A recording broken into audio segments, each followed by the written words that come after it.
Sa pagpupuri, paglalahati at pagdadakila ay sa ating pinakamamahal na Panginoon Jesus at dobleng paggalang sa ating beloved parents in the pinagpalang turo at hapon po sa inyo lahat. At muli higit ang pinakamataas na pagbati sa ating pinakamamahal na Panginoong Jesus. Ako'y nagpupuri, nagpapasalamat sa mahal na Panginoon sa gintong pagkakataon na muli na aking bahagi ang kabutihan, mga himala na ginawa ng mahal na Panginoon sa aming buhay. Mula po nung kami makakilala sa mahal na Panginoon. Hallelujah, praise God, na noong araw, ako rin po ay may karamdaman na dysmenorrhea, skin allergy. Tunay po na marami pong bawal, mga minamahal sa balit. Ako'y nagpupuri, nagpapasalamat. Pinakamamahal na Panginoon Jesus. Ibahagi ko rin po sa inyo mga minamahal, ganitong panahon na maulan. Na-assign po kami sa dako ng Cagayan Valley, mga minamahal, kung saan bagong bukas na gawain after ng crusade, na iwan po kami doon. At dumating na po yung 1-year anniversary, mga minamahal. Dahil nga po busy sa paghahanda, mga minamahal, ako rin po busy sa paghahanda ng mga pagkain ng mga gumagawa. At dahil nga po maulan, wala po kami magamit kundi uling, mga minamahal. Alam po natin ng uling mahirap po paningasin kung medyo basa. At meron po akong nakitang gasolina, mga minamahal. Akala ko katulad lang po ng gaas. Pagka ibinuhos mo doon, madali na po siyang magningas, mga minamahal. Subalit iba po, mga minamahal. Hindi ko po, dahil nga po, inano ko na nga po ng papel, hindi pa rin po mapaningas. May konting baga kasi laki ng butil ng mais. At nakita ko nga po yung gasolina, mga minamahal, 1 litro, wala pa pong bawas. Ang ginawa ko, ibinuhos ko po, mga minamahal, doon sa uling. Hindi ko po sukat akalain na bigla pong nagliyab yung hawak ko na 1 litro na gasolina, mga minamahal. Pero ang pasasalamat ko sa mahal na Panginoon dahil hawak-hawak ko pa po yung gasolina. Hindi pa ako nakapag-rebuke. Nakita ko yung beloved husband ko. Sabi niya, ihagis mo na sa bintana. Mga minamahal yun ang sagot niya. So, ang ginawa ko, hinagis ko. Tunay nga po na grabe liyab ng gasolina na yun. Subalit ako nagpupuri, nagpapasalamat. Ni ang buhok ko, nasunog yung aking mukha. Mga minamahal, hallelujah. Kaya ako nagpupuri, nagpapasalamat sa mahal na Panginoon sa pag-ingat na yan. Dito rin po, mga minamahal, nasan kami sa dako ng Isabela, mga minamahal. Tunay nga po, yung lugar na yan, daanan po ng bagyo, mga minamahal. At yung ating pastoral house, malapit po sa Sapa, mga minamahal. Dumating po yung bagyo, talagang umapaw po yung Sapa, mga minamahal. Binaha po kami, lagpas tao. Kami nagpupuri, nagpapasalamat sa pag-iingat ng mahal na Panginoon dahil yung ating pastoral house, may 2nd floor po, mga minamahal. Tunay po na napakabait ng mahal na Panginoon, hindi po siya pabaya sa lahat ng oras, mga minamahal. Hallelujah. Dahil kung isipin mo, hindi ka po makalabas para makabili ng pagkain sa balit. Ang mga minamahal natin mga kapatiran, saan ka man po ma-assign sa andako, mga minamahal, tunay po na ang kanilang pag-ibig sa mga manggagawa ay nariyan lagi, mga minamahal. Hallelujah. Kaya kapuri-puri ang ating pinakamamahal na Panginoon Jesus. Hallelujah. Bagamat talagang ang buhay namin mga manggagawa, wala po kaming ibang inasahan kundi ating pinakamamahal na Panginoon Jesus.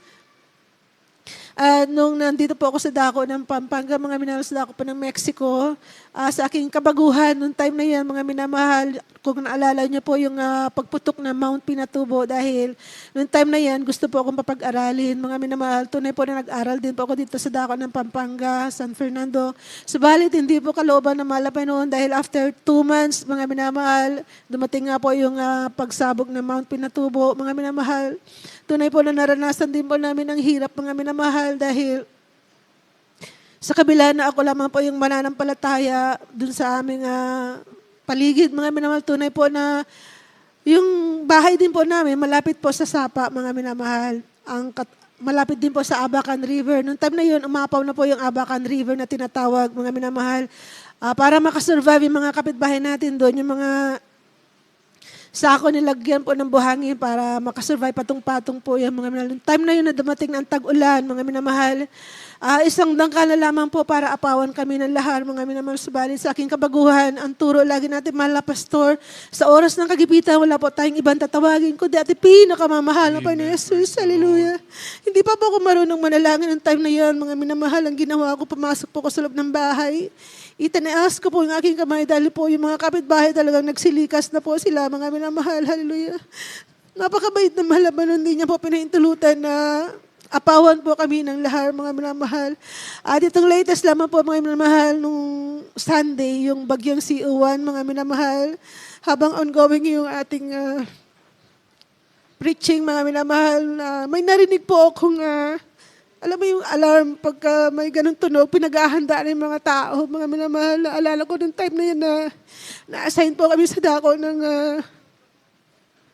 Santa Ana, mga minamahal, dahil yung ating pastoral house malapit po sa dagat. Mga minamahal, narinig po namin yung tunog na yun. Talagang pinapaalis na po yung mga tao doon sa balit. Hindi po kami umalis. Tuloy po yung ating overnight prayer, mga minamahal. Napakabit ng balabay nun dahil andyan yung pag-iingat ng ating pinakamamahal na Panginoon Jesus. Hallelujah. At lumipas po yung mga ilang araw na balitaan natin po na ang tsunami sa ibang lugar, mga minamahal. Kaya napakabuti ng ating pinakamamahal na Panginoon Jesus sa isang lugar kung may naglilingkod na isa, dalawa, tatlo, andyan ang ating pinakamamahal na Panginoon Jesus. Hallelujah. Puri natin pinakamamahal na Panginoon Jesus. At hindi ko po kinakahiya, mga minamahal, itong latest na mga siguro 2 months ago, mga minamahal. Dahil nga po, inuusik kami na lang daw po ang hindi pinagpala, mga minamahal. Wala po kami sasakyan. Meron po kami sasakyan, bicycle o kaya tri-bike, mga minamahal. Alam niyo po, mga minamahal, may kapatiran na iniisip niya na kung kanino niya po ibigay yung motor. Dahil almost 1 year na po naka-stock sa kanila, mga minamahal. Hindi po nila mapaandar-andar kahit na naka-stock. Gusto nilang paandarin, pero hindi po, mga minamahal. Na iniisip nila kung kanino niyo po ibibigay yung motor. Subalit ang naisip ang aking beloved husband, mga minamahal. So, tinanggap po namin yung motor, mga minamahal, bagamat hindi po ito umaandar. Hallelujah. Nakakahiya man po ipatotoo, subalit ang mahal na Panginoon para itest yung ating faith, mga minamahal. Kung marunong ka lang po tumanggap ng pagpapala na o hindi, mga minamahal. Kaya ako'y nagpupuri, nagpapasalamat nung kinuha po namin yung motor, mga minamahal. Tunay po na pinagpala yung kapatiran na nagbigay. May kapalit po na brand new na motor doon sa kapatiran na nagbigay. Subalit ang ating motor na natanggap, mga minamahal, hindi po nila mapaandar-andar. Subalit nung pagdating dito sa pastoral house, ang sabi ng isang kapatiran natin na marunong mag-ayos ng motor, sabi niya, sige, itry natin paandarin. Itry natin kung pwede siya, sabi ganun. Tunay po, nung pag-andar ay talagang umandar po yung motor na yan. Kaya ako'y nagpupuri, nagpapasalamat sa mahal na Panginoon, bagamat may konting inayos, mga minamahal. Ngayon, nagagamit na po para papunta sa gawain ng aking beloved husband, mga minamahal. Hindi lamang po yung mga minamahal, mayroon din pong nag-aalok ng kapatiran ng kanyang sidecar with motor, mga minamahal. Dahil matagal na pong nakatambay sa kanyang bahay, ang ginawa ng kanilang mga kapitbahay dahil wala po siya lagi sa bahay, nasa fasting house. Chinap-chap na po ito, mga minamahal. Hallelujah. Ako'y nagpapuri, nagpapasalamat sa mahal na Panginoon. Sabi ko, mahal na Panginoon, paano ko ito ipapasalamat na kami pinagpala mo? Hindi naman po ito umandar, pero ang bait na mahal na Panginoon. Hallelujah. Bagamat may kalumaan po, pero kami taos-pusong tumanggap sa mga pagpapala na yan, mga minamahal. Nagagamit po namin sa paghatid sundo ng mga bata, kaya labis-labis po ako nagpupuri, nagpapasalamat sa mga Panginoon.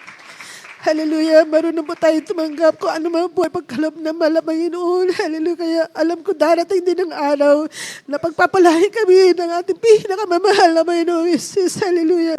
Kaya lahat ng kapurihan, salamat sa ating pinakamamahal na Panginoon Jesus. Salamat. Amen.